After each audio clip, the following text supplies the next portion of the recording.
I want to talk about the flag setup and an interesting pattern that I've noticed. So we have here a strong flagpole. I mean, we can measure it all the way like this. And then we have what looks like the beginning of a flag. However, I want to pay attention to this strong bearish engulfing candle here. And the question is, does this one candle invalidate the whole pattern? So here's what's happening. We have a nice big impulse.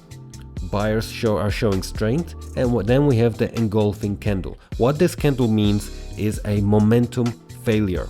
The market is saying buyers pushed hard, but sellers immediately took control.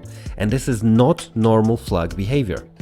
What you should see after a flagpole is smaller candles, slow drift, either a little bit down or towards the side, reduced volatility and compression.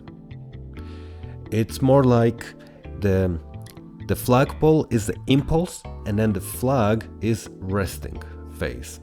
So when you see a large engulfing candle like you see here, this is a warning sign that this setup is not a flag setup and you should be cautious if you want to trade it.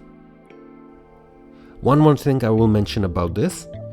If this candle was a large candle but it had a long wick, so let's say it opened here and closed around about here and then this was the wick.